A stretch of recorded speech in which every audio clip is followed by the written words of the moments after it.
ভর্তা তো আমরা অনেক রকমই খেয়ে থাকি, কিন্তু আমরা অনেকেই জানি না ডিম দিয়েও খুব সহজে খুব সুস্বাদু একটা ডিমের ভর্তা তৈরি করা যায়।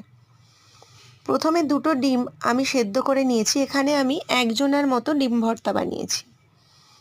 কড়াইতে সর্ষের তেল দিয়ে তার মধ্যে দুটো শুকনো লঙ্কা ভেজে নিলাম। এবার ঝালটা যে যেরকম খাবে, ভর্তা একটু ঝাল ঝাল হলেই ভালো হয়, কিন্তু যেহেতু আমি ঝাল কম খাই সেহেতু আমি লঙ্কাটা কম দিয়েছি।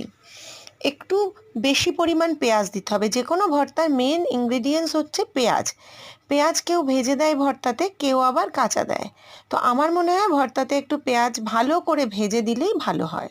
তো আমি একটা মিডিয়াম সাইজের পেঁয়াজ নিয়েছিলাম, সেই পেঁয়াজটাকে একদম কুচি কুচি করে কেটে সর্ষের তেলে ভালো করে ভেজে নিয়েছি, এবং পেঁয়াজের সাথে আমি দিয়ে দিয়েছিলাম 2 কোয়া রসুন।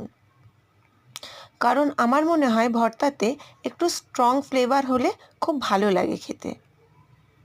দেখুন আমি পেঁয়াজটা অনেকক্ষণ ধরে আস্তে আস্তে ভেজে নিচ্ছি। একদম নিভু আঁচে ভাজবো, যাতে পেঁয়াজটা পুড়ে না যায়, অথচ ভালো করে ভাজা হয়। পেঁয়াজ ভাজা হয়ে গেছে। একটা থালার মধ্যে দুটো ডিম ছাড়িয়ে রেখেছি। এবার ভাজা পেঁয়াজ, শুকনো লঙ্কা আর নুন নিয়েছি। দুটো ডিমের সাথে এতটা পরিমাণ আমি পেঁয়াজ ভাজা, সাথে একটু রসুন ভাজাও নিয়েছি। আচ্ছা, এবার ডিমগুলোকে ভালো করে হাত দিয়ে স্ম্যাশ করে নেব। আমার হাত পরিষ্কার। ডিমগুলোকে ভালো করে আমি ভেঙে স্ম্যাশ করে নেব। আমি হাতের সাহায্যেই করছি।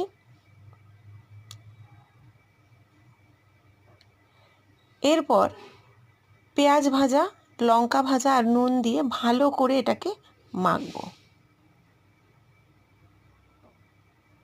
যারা শুকনো লঙ্কা খেতে পছন্দ করেন না তারা কাঁচা লঙ্কা দিয়েও করতে পারে, তবে শুকনো লঙ্কাতে বেশি টেস্ট হয়। শুকনো লঙ্কা ভাজার তো একটা সুন্দর ফ্লেভার আসে।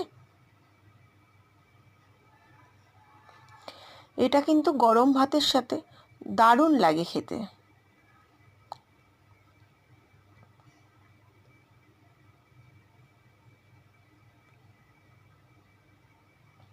ভালো করে মাখতে হবে যতক্ষণটা ডিমটা ভালো করে একদম মিহি হয়ে যাচ্ছে।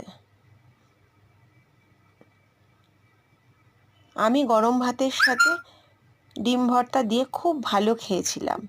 আপনারাও বানিয়ে খাবেন, দেখবেন খুব ভালো লাগবে।